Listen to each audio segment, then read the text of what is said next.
साला एक बंदा है डेली दोनों चैनल पे कमेंट करता है, भाई गेमिंग चैनल खोल दे। अबे खोल तो दिया यार, तू साले डेली देख पकौड़े। बाकी हिमाचल चलते हैं घूमने। नहीं मतलब जा सकते हो तुम, क्योंकि हिमाचल प्रदेश की जो गवर्नमेंट है उन्होंने अनाउंस कर दिया कि अब तुम्हें वहाँ पे घुसने के लिए टेस्ट वेस्ट लाने की ज़रूरत नहीं है। क्योंकि जब मैं गया था तब भी नहीं थी, बट जैसे ही मैं निकला उसके बाद उन्होंने अनाउंस कर दिया कि मैंडेटरी है। क्योंकि वहाँ पे पूरे होटल में कुछ लोग पॉजिटिव पाए गए थे और स्कूल में पॉजिटिव पाए गए थे, बच्चे पॉजिटिव पाए गए थे। तो अभी उन्होंने वो चीज़ हटा दी है। और जब ये चीज़ हटी ना तो सिर्फ 2 दिन के अंदर 5000 गाड़ियां हिमाचल प्रदेश के बॉर्डर के अंदर घुसी हैं। 5000। अरे क्या वेट ही कर रहे थे क्या? हाँ ये टेस्ट का झंझट कौन ले, कोरोना है तो फैला के आएंगे बट घूम के तो जरूर आएंगे। अबे क्या हरामी आदमी लोग हो यार तुम। और मैं ठीक है समझ रहा हूँ कि घर में रहना मुश्किल होता है यार, बट सीखो, मैं भी तो घर में ही रहता हूँ। आज कहीं नहीं गया मैं, पूरे दिन से खुची बैठा हुआ हूँ यार। इंट्रोवर्ट होने का ना बड़ा मजा आता है। कोई टेंशन ही नहीं किसी चीज की, और बाहर निकलने के लिए कोई मकसद भी तो होना चाहिए। मैं लॉकडाउन बढ़ गया, मैं बढ़िया बस घर में ही रहेंगे हम। तो ये जो 5000 गाड़ियां घुसी ना, तो उसके बाद गवर्नमेंट का बयान आया कि ये जस्ट बिकॉज हमने मना छोड़ दी है, ये छूट दी है तुम्हें, कुछ मत हो। अगर रूल्स रेगुलेशन फॉलो नहीं किया ना तुमने ये कोविड के, अगर पहली बार हो तो 500 रुपये में छोड़ देंगे, बट अगर रिपीटेड ऑफेंडर निकले तुम तो भाई साहब 8 दिन की जेल और 5000 फाइन, या दोनों लेके रहेंगे। तेरी लेके रहेंगे। अबे साले एक मिनट को जेन्युइनली समझ में नहीं आता क्यों लोग इतना पागल हैं अभी घूमने के लिए। तो मैं मालूम है कितने लोगों की जाने गई है इस सिचुएशन के कारण, और कितने डिफरेंट वेरिएंट आ गए। मजाक नहीं कर रहा, आज सुबह ये खबर आई है कि एक और वेरिएंट आ गया है, डेल्टा वेरिएंट। मैं भाई दिल से विकी कौशल निकल के बोला मेरे, तो साला ये दुख का खत्म नहीं होता बे। ऐसा नहीं मुझे कोई फर्क पड़ता है, बट इतने वेरिएंट बनते रहेंगे ना तो कब तक खींचोगे? 3-4 साल खींचेगा। वो ब्लैक क्या था, वो 1920 में कौन सा आया था, ब्लैक प्लग ही था ना, जो भी था पता नहीं, वो भी इतना लंबा खींचा था, लोग मर गए, इतने लोग मरे थे यार। और उसके बाद कुंभ मेला में टेस्टिंग के लिए पता चला कि एक ही जो टेस्ट किट थी उससे 700 लोगों को टेस्ट किया गया है। और जो रिपोर्ट सबमिट की गई ना वो गलत रिपोर्ट है, वो फेक रिपोर्ट है। मतलब एक क्विंट का आर्टिकल है, वो कह रहे हैं कि कम से कम 1 लाख जो रिपोर्ट सबमिट हुई है वो फर्जी है, गलत है, वो सही नहीं है। मतलब एक नंबर से 50 लोगों को रजिस्टर किया गया रिपोर्ट में, एक नंबर से। हाँ इनको पुलिस पकड़ेगी नहीं साले, मेरे पीछे पड़ी रहती है, जब से हम पीछे ही पड़ी है। साला उस दिन वो मास्क के चक्कर में उठा लिया था, अभी घर से निकालने के चक्कर में पड़ी हुए है। अबे छोड़ दो यार, ये दुख का खत्म नहीं था, इनको पकड़ो।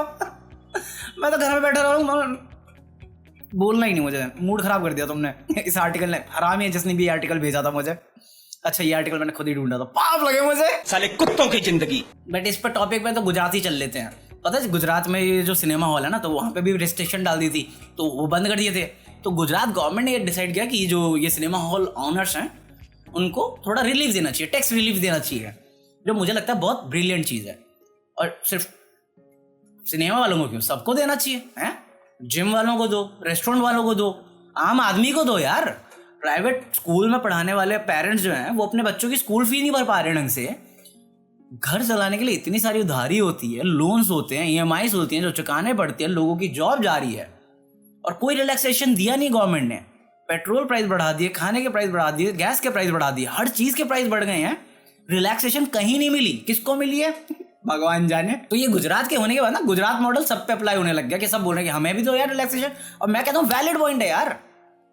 अगर तुमने पिछले साल से अभी तक हमें घर पे बैठा रखा है और वर्क फ्रॉम होम में जो कंपनी वाले हैं वो तुम्हें आधी सैलरी दे रहे हैं, आधी सैलरी में तुम घर चला रहे हो, जबकि तुम्हारा खर्चा मतलब समझ रहे हो तुम्हारा जो एक्चुअल खर्चा उसका आधा हो गया, और उसके बाद तुम उस आधे खर्चे में घर भी चलाओगे और गवर्नमेंट को भी पे करोगे। मतलब थोड़ा सा तो रहम प्रभु रहम। अभी अगर तुम बच चलो तो तुम्हें समझ में नहीं आएगा मैं क्या बोल रहा हूँ, बट जो लिटरली रिस्पॉन्सिबल है ना चीजों के लिए वो समझ सकता है मैं क्या समझाना चाह रहा हूँ। अबे बहुत डिफिकल्ट होता है। अब जस्ट बिकॉज तुम्हारे मॉम डैड आके वो चीज़ शेयर नहीं करते ना तुम्हारे साथ, इसका मतलब ये नहीं उनकी हालत टाइट नहीं हो रखी। ये बहुत सीरियस टाइम है। अभी मेरे को इनकम टैक्स फाइल करना है इस लास्ट ईयर वाला 2021 का।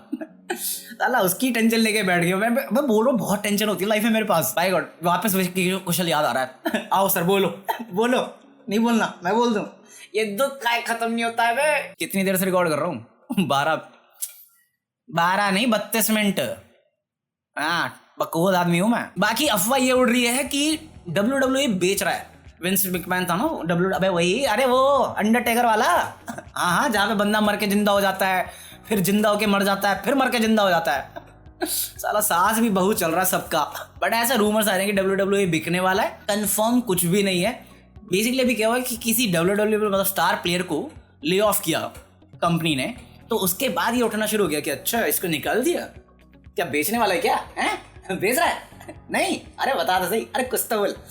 ए नहीं बोल रहा, बेच रहा है। साला मेरे को सिर्फ इतना बोला भाई WWE बिक रहा है। मेरा मैं दिमाग खराब, मैं क्या, मेरे को फर्क नहीं पड़ता WWE से, बट बचपन की याद है ना, तो ऐसे कैसे बिक जाएगा बे? मोदी थोड़ी है वहाँ पे तो विंस मैकमैन है। मोदी जी बेच रहे देश का सामान, वो ठीक है, मोदी सब कर सकते हैं, वो अपने आदमी है। मोदी है तो मुमकिन है, वो नहीं कर सकता, वो हमारी याद है, उस पर मेरा हक है। तो ये बेसिकली अफवाह है, अभी तक अभी कुछ कंफर्म नहीं है। मे बी सच हो सकता है, मे बी सच नहीं हो सकता, बट अभी तक WWE की तरफ से कोई ऑफिशियल कंफर्मेशन नहीं आई है। तो आएगी तो बता देंगे, बट देखता ही कौन है? अब बचा कौन है वहाँ पे? ब्रॉक लेसनर आता नहीं है, बटिस्टा मूवीज में आ चुका है, रॉक मूवीज में आ चुका है, जॉन सीना मूवीज में आ चुका है, बट कभी कभार आ जाता है वहाँ पे। रैंडी ऑर्टन गायब भी रहता है। अभी क्या रोमन रेन चल रहा है ना, वो जब आया तब तक मैं छोड़ ही चुका था। तो ऐसा कुछ है ही नहीं अब कनेक्शन मेरा तो। हाँ बेच दे, काम कर बेच दे, अब निकल पकौड़े, कोई जरूरत नहीं मेरी। मेरी तो वैसी नहीं है, तुम्हारी भी कोई जरूरत नहीं, मुझे निकलो कुछ भी। इसके अलावा ना एक और स्टोरी थी जो मेरे को फॉर्म पे मिली, और इस पे मैं इसलिए ये मैं बात कर लेता बट दूसरे वे से करता, बट ये बात मैं इसलिए कर रहा हूँ ना अभी इस वे से, क्योंकि जिस बंदे ने मुझे स्टोरी दी ना, मुझे समझ में नहीं आया वो बंदा गुस्सा किस पे है। क्योंकि मैंने ये स्टोरी पढ़ी, मेरे को हीरो लगा वो बंदा, और जो चीज भी हुई उसमें सब कुछ मुझे गुड लगा, अच्छा लगा कि हाँ लोगों का एफर्ट है। तो बेसिकली क्या हुआ, कुछ दिन पहले त्रिपुरा साइड में एक ट्रेन का एक्सीडेंट होते होते एक आदमी ने बचाया। मतलब जो पटरी थी ना उसमें कुछ प्रॉब्लम थी, और इस बंदे ने रोड के मतलब रेलवे के पटरी के बीच में खड़े होकर ट्रेन को रुकवा दिया ताकि वो वहां तक ना पहुंचे, और बहुत सारे लोगों की जान बचाई। और ये जब आई न्यूज में, तो ये जो लॉ मिनिस्टर है उन्होंने उनको उस बंदे को असेंबली में बुलाया, और पूरी असेंबली ने अप्रिशिएट किया कि हाँ तुमने जो किया वो बहुत काबिलियत तारीफ का काम है, ब्रेवरी का काम है। और अब क्योंकि ये बंदा गरीब फैमिली से था, मतलब तुम देख रहे हो वो मीटिंग करने गया ना, बेटी के साथ ही बैठ के खाना खा रहा है, और ज़्यादा पढ़ा लिखा नहीं, 30वीं तक पढ़ा लिखा है। तो उसकी फाइनेंशियल कंडीशन देख के जो असेंबली है उन्होंने ये यूनानिमस डिसाइड किया कि हाँ इसको हम ग्रेड डी की जॉब देते हैं, डी ग्रेड की जॉब देते हैं। डी ग्रेड की क्या, क्लास डी करके होता है, कुछ ऐसा करके होता है। मतलब बेसिकली वो प्यून, ड्राइवर, क्लीनिंग, वो सब नहीं होते, वो वाली चीज़ मैं नहीं बना रहा, ये है, मैंने खुद पढ़ा है, मेरे को भी नहीं बताता ये सब। साला पॉलिटिकली करेक्ट इतना मुश्किल है ना, हमें पता चला क्लास डी कैसे बोल दिया तूने। अबे ऐसा ही कुछ था, मेरे को याद नहीं आया, मैं बोल दिया। ऐसा कोई मेरे को कोई काम छोटा या बड़ा नहीं लगता, जब मेरे को टाइम मिले मैं कर देता हूँ जो मेरे को करना होता है। तो उसको जॉब ऑफर कर दी गई, तो कंडीशन उसकी होती है कि हाँ कम से कम तुम्हें इतना पढ़ा होना चाहिए। बट क्योंकि उसने ये चीज़ करी है तो उसके लिए उसको ये रिलैक्सेशन दे दी कि हाँ ठीक है तुम आ जाओ, हम तुम्हें जॉब दे देंगे। तो मुझे लगता है काफ़ी अच्छी मूव थी। बट फिर ये पढ़ने के बाद मैं कहा ये है, बेसिकली उसने कहा था गूगल कर लेना इसको, और फिर गुस्सा में कहा था अनएजुकेटेड मिनिस्टर। मैं कहा क्या क्या क्या, बंदे ने कुछ गलत तो नहीं किया यार। अगर मिनिस्टर पे गुस्सा है तो मिनिस्टर ने तो अपने तरफ से बेस्ट ही ट्राई किया है, अगर बंदे पे गुस्सा है तो जान बचाने के लिए कैसे गुस्सा हो सकता है। हाँ तो भाई तू जो भी था ना वापस फॉर्म में लिख और मुझे बता तेरे को गुस्सा किस बात पे था, मेरे को जानना है। अबे ये सस्पेंस हो गया ना मेरे लिए, अब ये सीरीज बन गई मेरे लिए। आगे क्या हुआ, तुझे गुस्सा क्यों आया, मेरे को तो सारी कहानी अच्छी लगी।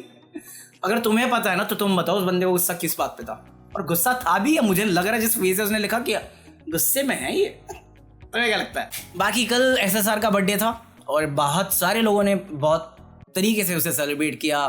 अंकिता लोखंडे ने पूजा पाठ कराई, फिर उसकी एक पुरानी डांसिंग दिवाली की वीडियो शेयर करी, बड़े से बड़े सेलिब्रिटी ने विश किया। अभिषेक क्या नाम था, कपूर, अभिषेक कपूर से लेके राजकुमार राव तक, मतलब टीवी से लेके फिल्म तक, इंटरनेशनल क्रिकेट मतलब एंकर्स तक विश कर रहे थे। सो इसलिए मैंने कल कवर नहीं किया क्योंकि सारी जगह उसी की बात हो रही थी। बट एक चीज़ जो मुझे नहीं पता थी, मतलब दो चीज़ें हैं जो मैं जेन्युइनली बात करना चाहता था कल। एक तो एक व्लॉग आर्टिकल है जो विशाल कृतिका है, जो सुशांत के जीजा जी थे, तो उसने एक बहुत लंबा सा व्लॉग लिखा है और पढ़ने लायक है, मेरे को लगता है पढ़ने लायक है। अगर तुम किसी ग्रीफ से जा रहे हो तो पढ़ने लायक है, या किसी प्रॉब्लम से जा रहे हो पढ़ने लायक है। 3 बार बोल गया तो तुम्हें पता है मैं जेन्युइनली बोल रहा हूँ। हाँ तो पढ़ लेना जब भी अगर टाइम मिले, मैं ट्विटर पे आर्टिकल कर दूंगा, या करा हुआ है मैंने ऑलरेडी शायद। दूसरा अपना कोलकाता से, मतलब एक बैंड था मेरे ख्याल से फॉजल्स, मैंने बात करी हुई है बहुत पहले, तो उसका जो लीड सिंगर है रूपम इस्लाम, उसने SSR के गाने को रिक्रिएट किया है। तो मुझे लगता है ये एक बहुत अच्छी चीज़ है। एक्चुअली मेरे को इसलिए अच्छा लगा ये क्योंकि SSR plus fossils. I love fossils, I love Rupam, तो मेरे लिए हर जगह से बनती है ये चीज़। तो मुझे लगा एक नाइस जेस्चर था रूपम की साइड से, फॉजल्स की साइड से, जो भी है, बट मुझे लगा ये अमेजिंग चीज़ थी, तो रिस्पेक्ट। बाकी ये लॉकडाउन हट जाए ना तो मेरे ख्याल से ये कोलकाता में ही है ना, वेस्ट बंगाल में, कोलकाता में या वेस्ट बंगाल के किसी साइड में है ये वैक्स म्यूजियम, जहाँ पे सुशांत की भी पड़ी हुई है स्टैच्यू, वहाँ घूमना है मुझे। अगर पता होगा ना तो लॉकडाउन खत्म होने के बाद बता देना मुझे, पक्का जाऊँगा, प्रॉमिस, व्लॉग करेंगे वहाँ पे जाके। बाकी अगली न्यूज़ में हमारे पास है पौल्वी पुरी। फाइनली पौल्वी पुरी को भी बेल मिल गई है। कैसे मिली बेल ये मुझे मत पूछना क्योंकि उसको 4 जून को अरेस्ट किया गया था और आज 15 जून है और 14 दिन की जुडिकल कस्टडी में लिया गया था उसे, रिमांड पे है। तो मेरी मैथ अगर सही है तो 18 तारीख होनी चाहिए ना तो ये 3 दिन पहले कैसे छूट गया? सी, जब मैं बोल रहा था ना पावर पावर पावर, पारस के केस में यही है यही है।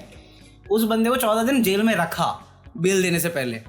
हाँ, सबक बनाएंगे, क्यों? क्योंकि ये फेमस नहीं, इसके पास कनेक्शन नहीं, इसके पास पावर नहीं, इसके पास था, निकल गया। बट ये केस बहुत इंटरेस्टिंग होने वाला है क्योंकि जो लॉयर है उन्होंने अभी तक माइनर रेप चार्जेस वाले डाली नहीं है। रेप माइनर का जो रेप चार्जेस था वो ऐड नहीं किया था।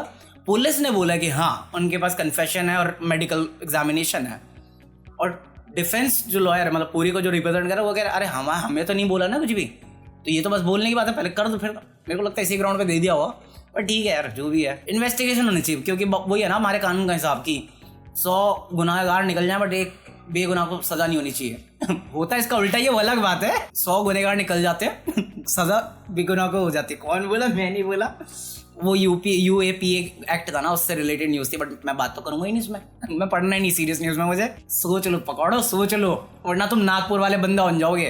पता क्या, वो नागपुर में एक बंदा था, उसने यूट्यूब देख देख के बॉम्ब बनाना सीख लिया बॉम्ब, और उसने बना भी डाला बॉम्ब, और उसके बाद बम तो बाद में फटेगा, उसकी जी फट गई, भागा पुलिस स्टेशन गया, सर बम डिफ्यूज कर दो, सर डिफ्यूज कर दो, सर फट जाएगा। हाँ, so be careful what you wish for. हाँ, ये तो मैं कर सकता हूँ। नहीं, पहले मुझे भी लगता था मैं कांच धो सकता हूँ, अब मुझे पता नहीं धो सकता। सी, लर्निंग। हाँ, बट ये छोटी मिस्टेक है, वो हैवी मिस्टेक हो जाती, तो संभल के रहा करो।